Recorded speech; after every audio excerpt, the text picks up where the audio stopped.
En el amanecer silencioso del desierto egipcio, un rostro de belleza imposible yace medio enterrado bajo arenas que han viajado durante más de 3 milenios. Es la imagen de una mujer cuya identidad cambió el rumbo de un imperio y cuya existencia fue borrada con una precisión inquietante, porque una reina que debió ser eterna se convirtió en un fantasma histórico. El misterio está abierto y lo único que tenemos es un nombre susurrado entre arqueólogos: Nefertiti. Nos encontramos en Amarna, la ciudad que el faraón Akenatón construyó hace más de 3000 años. Entre sus columnas derrumbadas y templos deshechos, los restos del experimento religioso más radical del antiguo Egipto parecen ocultar una verdad peligrosa. Cada fragmento enterrado sugiere que alguien quiso esconder algo más que piedras.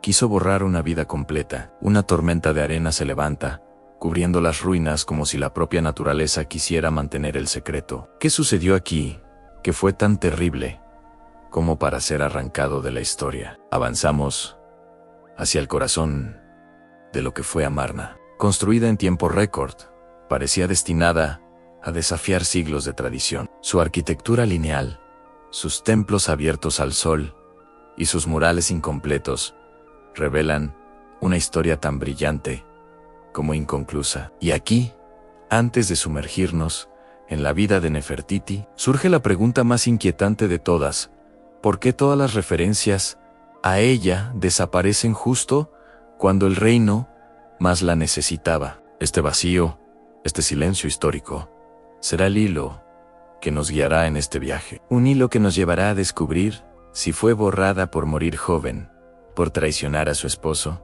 o por algo mucho más oscuro. En una antigua representación, vemos a Nefertiti adorando al dios Atón, el disco solar. Su figura estilizada, su cuello largo y su corona alta revelan un ideal estético único, una belleza que trasciende el tiempo. Pero esta imagen, encontrada lejos del sitio original donde debería haber estado, sugiere que el culto a Atón no solo fue una revolución espiritual, sino una ruptura peligrosa. Aquí surge una nueva pregunta: ¿fue Nefertiti la arquitecta silenciosa de esta revolución, la mente maestra detrás del faraón? ¿O fue solo una sombra, una consorte obediente, arrastrada por la ambición de su esposo? Para entender su ascenso, debemos viajar al año 12 del reinado de Akenatón. En ese momento, la corte egipcia se vio envuelta en un giro inesperado.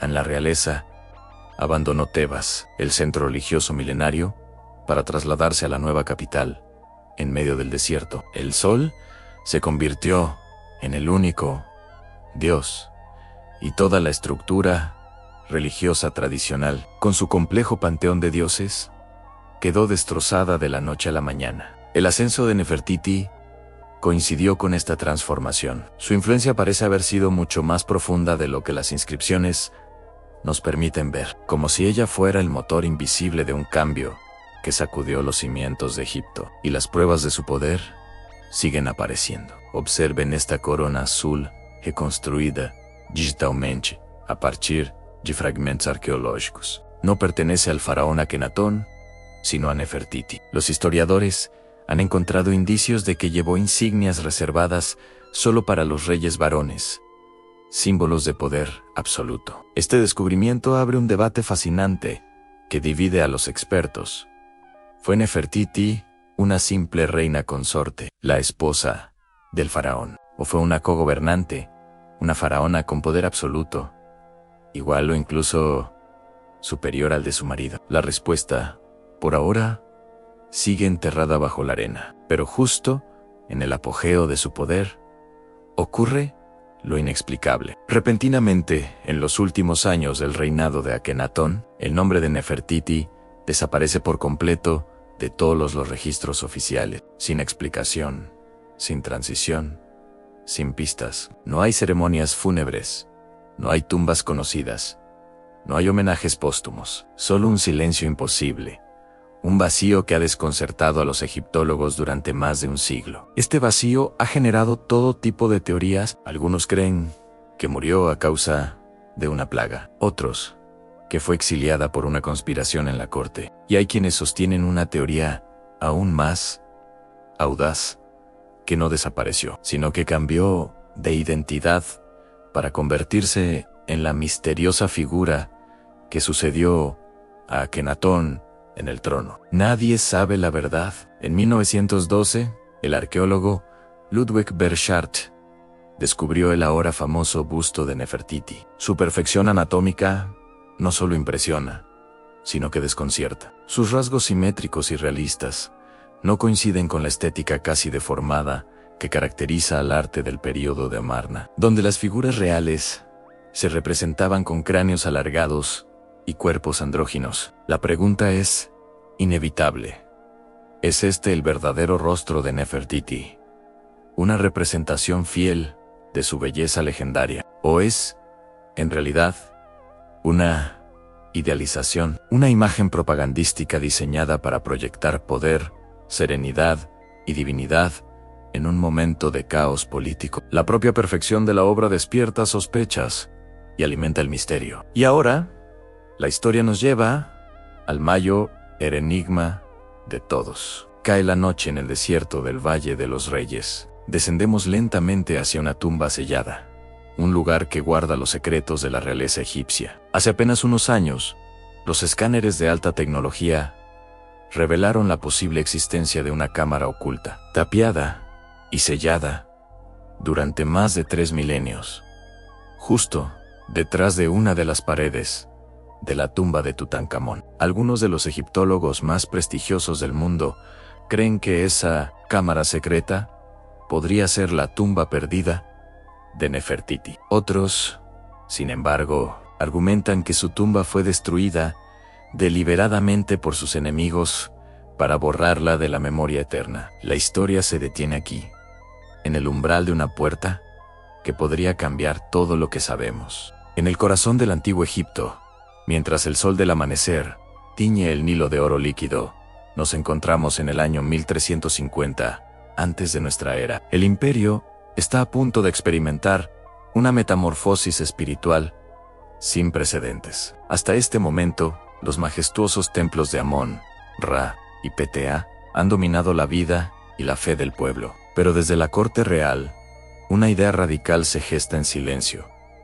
Una idea que no solo transformará el imperio, sino que definirá para siempre el destino de una mujer, Nefertiti. Mientras nuestra vista desciende sobre la imponente ciudad de Tebas, ya se escuchan los susurros entre los sacerdotes. Hablan de un peligro inminente, del ascenso de un nuevo culto que amenaza con derribar el orden establecido. En un templo vacío, un único rayo de sol se filtra por el techo, iluminando el polvo suspendido en el aire. No hay estatuas, no hay imágenes de dioses, solo una luz pura y cegadora. Aquí, el príncipe Akenatón, futuro faraón, comenzó a adorar a Atón, el disco solar, como la única manifestación del universo. Una divinidad sin forma ni rostro. Pero este cambio trascendental no nació solo de su mente. Nefertiti, joven, carismática y visionaria, se convertiría en el rostro visible de esta revolución espiritual. Su influencia fue tan profunda que nos obliga a preguntar, ¿fue ella simplemente una seguidora devota, aportando su visión religiosa, o era, en realidad, la verdadera fuerza impulsora detrás de este culto que sacudió los cimientos de Egipto? La unión entre Akenatón y Nefertiti fue mucho más que un simple vínculo afectivo. Fue una alianza estratégica, una fusión cuidadosamente construida entre dos linajes poderosos. A través de una ceremonia real, con procesiones, música y estandartes, se selló este pacto. Nefertiti, de probable origen noble y con fuertes conexiones militares, aportó la legitimidad y el respaldo que el futuro faraón necesitaba para su audaz reforma. Akenatón, por su parte, aportó la visión de un cambio radical que prometía un nuevo amanecer para el imperio. Desde el principio, la tensión era palpable. Una pregunta flotaba en el aire del palacio en cuando ambos alcanzaran el trono. ¿Quién de los dos gobernaría realmente? En un mural restaurado digitalmente, vemos a Nefertiti en su primera aparición como gran esposa, real en su icónica corona azul. Su porte erguido y su expresión firme proyectan una autoridad que trasciende el rol ceremonial tradicional. La presencia de Nefertiti en los relieves de la época es constante, casi dominante, un hecho sin precedentes. Su figura aparece junto al faraón en ritos y ceremonias que, hasta entonces, solo los monarcas tenían el derecho de realizar. Esta prominencia nos lleva a una pregunta crucial que ha intrigado a los historiadores durante siglos. ¿Estaba Nefertiti desde el principio preparándose para gobernar por sí misma, como una faraona con plenos poderes? En una decisión que desafió toda tradición, Akenatón y Nefertiti eligieron abandonar Tebas, el corazón del poder sacerdotal, desplegando un mapa antiguo ante nosotros. Vemos su plan secreto en construir una ciudad desde cero, dedicada exclusivamente al dios Atón. El lugar elegido fue un tramo de desierto virgen, lejos de la influencia de los sacerdotes de los dioses antiguos. Le dieron el nombre de Ajetatón, que significa el horizonte de Atón. La planificación de esta ciudad fue una obra maestra de ingeniería y simbolismo. Se insinúa que el diseño urbano, con sus avenidas y templos alineados para capturar los rayos del sol en fechas específicas, pudo haber sido obra directa de Nefertiti, una prueba más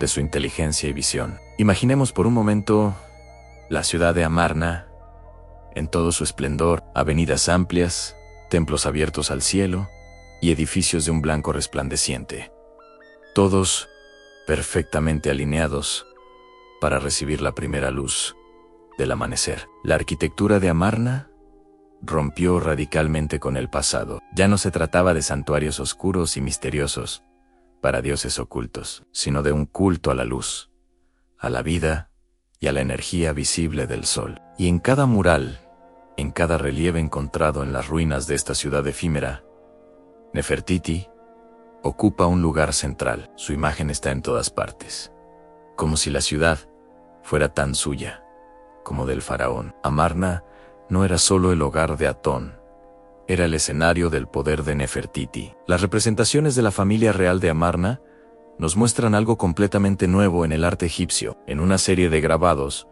vemos a Nefertiti junto a Akenatón y sus hijas, en escenas de una intimidad sorprendente. Se abrazan, se besan, juegan. Estas imágenes irradian afecto, cercanía y una humanidad que era completamente inusual para la realeza de la época. Muchos argumentan que esto no era más que propaganda visual, un intento deliberado de mostrar un gobierno armonioso y familiar para legitimar el nuevo culto ante el pueblo. Sin embargo, la constante y destacada presencia de Nefertiti en estas escenas revela algo mucho más profundo.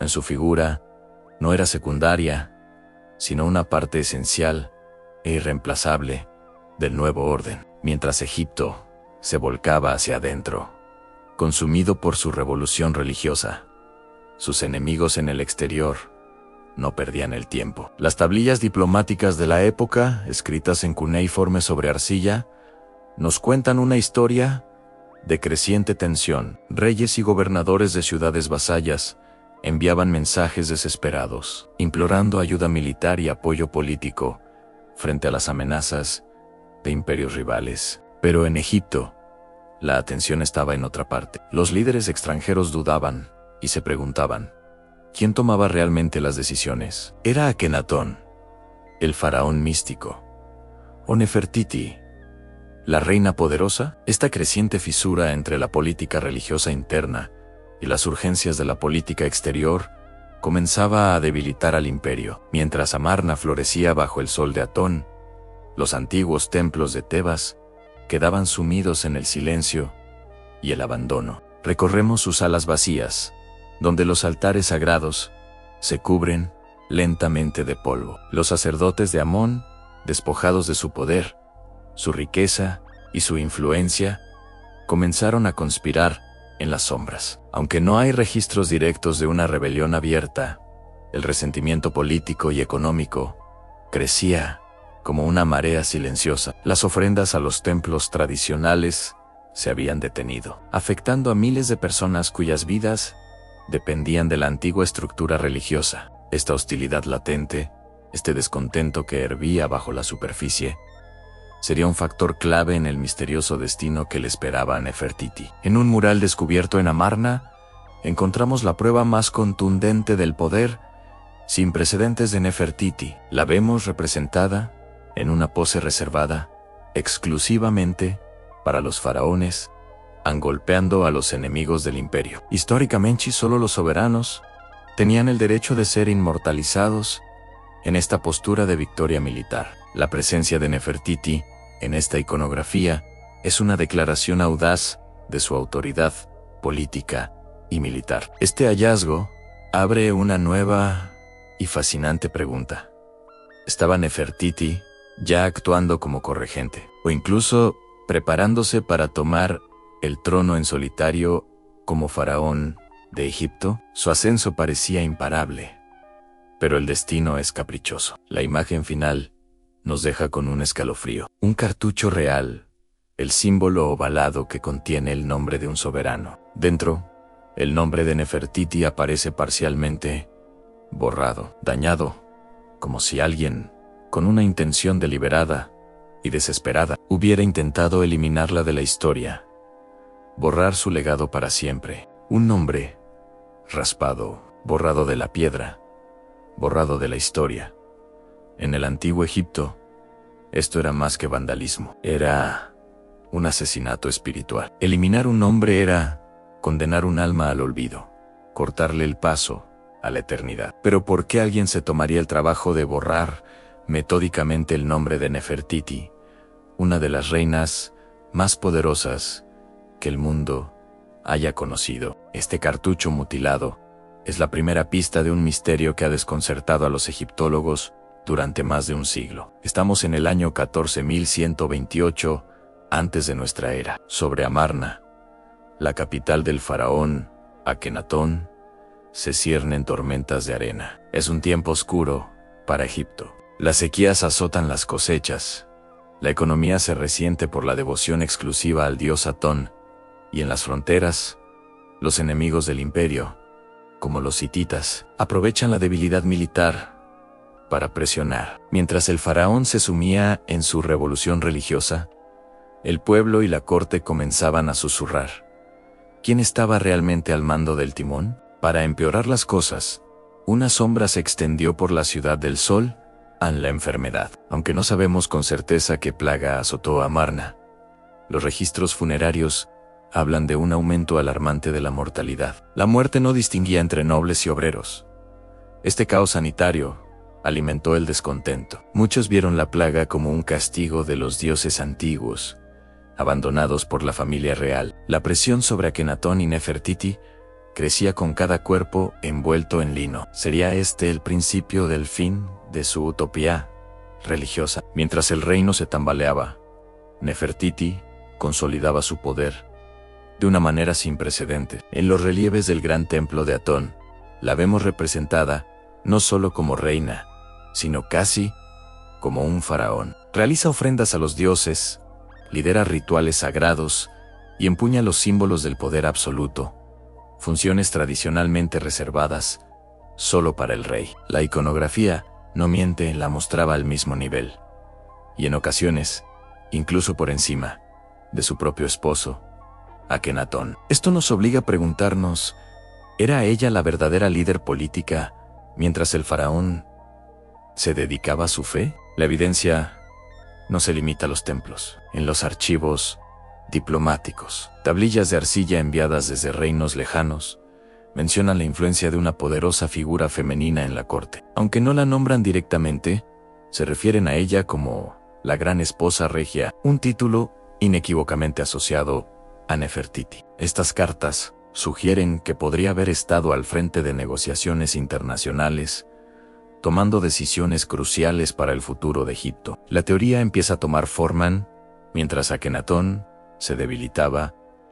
Nefertiti podría haber estado gobernando en la sombra, y Akenatón, de hecho, se debilitaba. El arte de los últimos años de su reinado lo muestra de una manera extraña, casi caricaturesca, en un rostro alargado, caderas anchas, una postura encorvada. Estas representaciones han alimentado siglos de debates médicos y psicológicos sobre su salud. Lo que sí parece claro es que el faraón comenzó a ausentarse cada vez más de la administración del día a día, dejando un peligroso vacío de poder en el corazón del imperio. Un vacío que alguien debía llenar, y todas las pistas, todos los relieves y todas las cartas apuntaban en una sola dirección, hacia Nefertiti. El arte de la época se vuelve aún más explícito. En algunos relieves, Nefertiti aparece portando la corona azul, el látigo y el cayado, atributos que eran exclusivos del faraón. Esto no era un simple error artístico, era una declaración política para cualquiera en la corte de Amarna. El mensaje era claro. La reina había ascendido a un estatus sin igual, actuando como Koheyenchi. Aunque los textos oficiales guardaban silencio, las imágenes gritaban una verdad que no podía ser ignorada. Nefertiti no era solo una consorte, era una gobernante. Y aquí, el misterio se profundiza. En los archivos arqueológicos, emerge un nombre enigmático, Neferuatón. Algunos expertos creen que este no era el nombre de una nueva figura, sino un nuevo título, adoptado por la propia Nefertiti. Al asumir este nombre, podría haber gobernado no solo como corregente, sino como faraón por derecho propio. Quizás ocultando su identidad femenina para ser aceptada como la máxima autoridad. Si esto es cierto, Nefertiti no solo fue reina, sino rey. Pero la pregunta más importante sigue sin respuesta.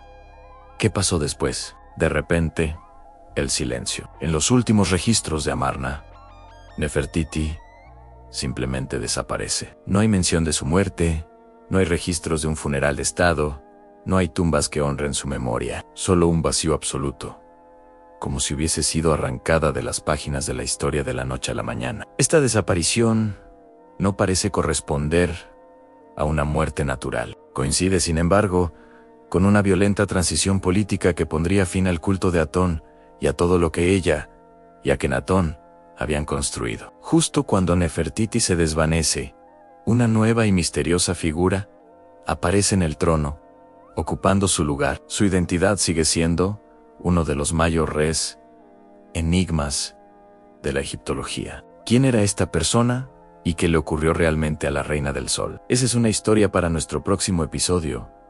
Gracias por acompañarnos. No olvides suscribirte para desvelar la siguiente pieza del rompecabezas.